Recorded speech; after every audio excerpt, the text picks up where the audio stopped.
Hai semuanya, otak manusia, sebuah organ yang luar biasa kompleks, seringkali berjuang melawan dirinya sendiri.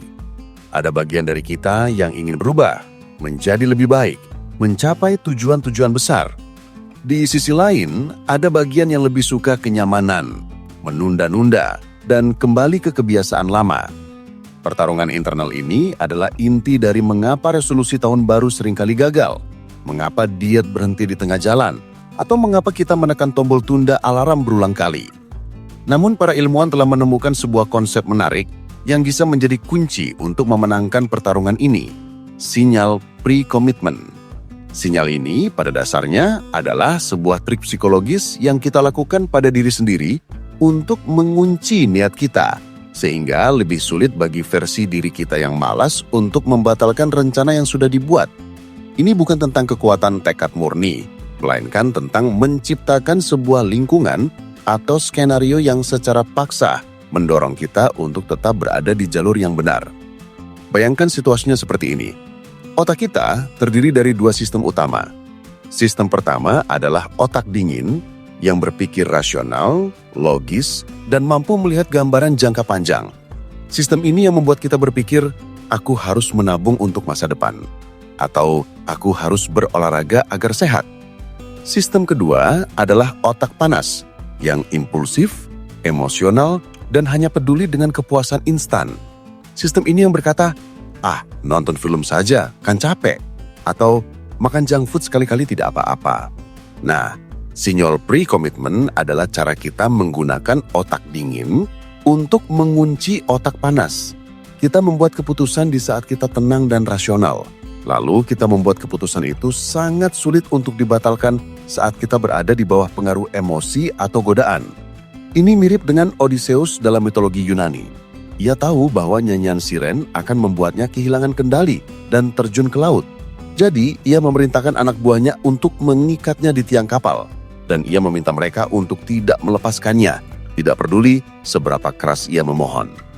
Odysseus membuat sebuah pre-commitment. Ia mengikat dirinya pada sebuah keputusan sebelum godaan datang, sehingga saat godaan itu muncul, ia tidak punya pilihan selain bertahan. Contoh yang paling sederhana dari sinyal pre-commitment adalah menaruh alarm jauh dari tempat tidur. Kita semua tahu perasaan ketika alarm berbunyi. Otak panas kita hanya ingin menekan tombol tunda dan kembali tidur. Tetapi jika alarm itu ada di seberang ruangan, kita terpaksa harus bangun dari tempat tidur, berjalan ke sana. Dan saat kita sudah berdiri, godaan untuk kembali tidur menjadi jauh lebih kecil. Tindakan sederhana ini menciptakan hambatan fisik yang cukup untuk memutus rantai impulsif. Contoh lain yang sering kita lihat adalah di kasino. Orang yang ingin berhenti berjudi bisa mengajukan permohonan ke kasino untuk melarang diri mereka sendiri masuk. Ini adalah pre-commitment yang sangat kuat. Mereka tahu di saat tenang bahwa mereka tidak bisa mengendalikan diri di depan meja judi. Jadi mereka membuat keputusan untuk mengunci diri dari godaan itu sepenuhnya. Dengan melakukan ini, mereka tidak perlu berhadapan dengan pertarungan batin di depan pintu kasino. Pertarungan itu sudah mereka menangkan jauh-jauh hari. Dalam dunia keuangan, sinyal pre-commitment juga sangat efektif. Banyak orang berjuang untuk menabung. Otak panas selalu menemukan alasan untuk menghabiskan uang. Beli kopi ini tidak apa-apa. Atau, mumpung diskon, beli baju baru. Salah satu cara untuk mengatasi ini adalah dengan membuat rekening tabungan yang secara otomatis memotong sebagian gaji kita setiap bulan. Kita membuat keputusan ini di saat kita rasional, saat kita menerima gaji. Kita membuat aturan, setiap bulan 10% gaji akan langsung masuk ke rekening tabungan yang sulit diakses. Dengan begitu, saat kita melihat saldo di rekening utama, uang yang bisa dihabiskan sudah berkurang dan kita tidak perlu lagi berjuang melawan godaan untuk menghabiskannya. Uangnya sudah tidak ada di sana. Ini adalah pre-commitment yang memaksa kita untuk menabung, bukan lagi sekedar niat. Bukan hanya masalah besar, sinyal pre-commitment juga bisa diterapkan dalam hal-hal kecil sehari-hari. Misalnya, jika kita ingin makan lebih sehat, kita bisa melakukan pre-commitment dengan tidak membeli makanan tidak sehat saat kita belanja di supermarket. Kita tahu bahwa di rumah, saat kita lelah dan lapar, kita akan tergoda untuk makan keripik atau es krim. Tapi jika makanan itu tidak ada di rumah, kita tidak punya pilihan. Kita harus makan apel atau yogurt yang sudah kita siapkan. Kita membuat keputusan yang sulit, yaitu tidak membeli makanan tidak sehat, di saat kita memiliki kontrol diri yang penuh, yaitu saat di supermarket. Sinyal pre-commitment ini membuat pertarungan di rumah menjadi tidak ada. kita telah memenangkan pertarungan itu di tempat lain. Menggunakan sinyal pre-commitment juga bisa membantu dalam produktivitas. Banyak dari kita menunda-nunda pekerjaan, menunggu mood datang. Untuk mengatasinya, kita bisa membuat pre-commitment sederhana. Misalnya, kita bisa menggunakan aplikasi yang memblokir akses ke media sosial selama beberapa jam. Kita tahu bahwa saat kita mulai bekerja, godaan untuk membuka Instagram atau YouTube akan sangat besar. Jadi, di saat kita masih rasional dan ingin produktif, kita mengaktifkan aplikasi itu. Saat godaan muncul, kita tidak bisa lagi melakukannya karena kita sudah mengunci diri. Kita telah membuat keputusan sebelumnya yang menghilangkan pilihan untuk menunda-nunda. Dalam hubungan sosial, sinyal pre-commitment juga punya peran. Bayangkan kita adalah orang yang sering terlambat. Kita tahu kebiasaan ini merugikan, tapi sulit sekali untuk tepat waktu. Kita bisa membuat pre-commitment dengan memberitahu teman kita, kalau aku terlambat lebih dari 15 menit, aku akan mentraktir makan malam. Dengan begitu, kita menciptakan konsekuensi yang nyata dan tidak nyaman bagi diri kita sendiri jika kita terlambat. Konsekuensi ini menjadi dorongan eksternal yang jauh lebih kuat daripada sekedar niat internal untuk tidak terlambat lagi.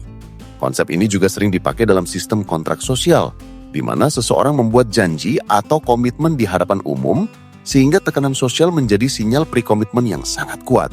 Kita tidak ingin terlihat buruk di mata orang lain, jadi kita akan berusaha sekuat tenaga untuk menepati janji kita. Penting untuk diingat bahwa sinyal pre-commitment ini bukan tanda kelemahan, melainkan sebuah strategi cerdas. Ini adalah pengakuan jujur bahwa kita tidak selalu bisa mengandalkan kekuatan tekad kita. Kekuatan tekad itu seperti otot. Ia bisa lelah, terutama setelah seharian bekerja atau menghadapi banyak keputusan. Sinyal pre-commitment adalah cara kita untuk menghemat energi mental itu. Daripada harus terus-menerus berjuang melawan godaan, kita menghilangkan godaan itu sejak awal. Kita menggunakan momen-momen kejernihan mental kita untuk membangun sebuah sistem yang akan mendukung kita, bahkan di saat kita sedang lemah. Jadi cara otak mengunci niat pada dasarnya adalah tentang menciptakan sebuah paksaan yang kita buat untuk diri kita sendiri. Ini tentang memahami bahwa diri kita saat ini, yang rasional dan penuh niat baik, mungkin akan berbeda dengan diri kita di masa depan yang lelah, lapar, atau ingin bersenang-senang. Pre-commitment adalah jembatan yang menghubungkan kedua versi diri ini. Ini adalah cara kita memastikan bahwa keputusan terbaik kita yang dibuat di saat kita paling bijaksana akan tetap berlaku tidak peduli apapun yang terjadi. Ini adalah seni mengalahkan diri sendiri dengan cara yang paling cerdas, bukan dengan kekuatan, melainkan dengan strategi. Intinya, kita tidak perlu selalu berjuang. Kita hanya perlu membuat keputusan yang tepat sekali dan membiarkan keputusan itu yang bekerja untuk kita.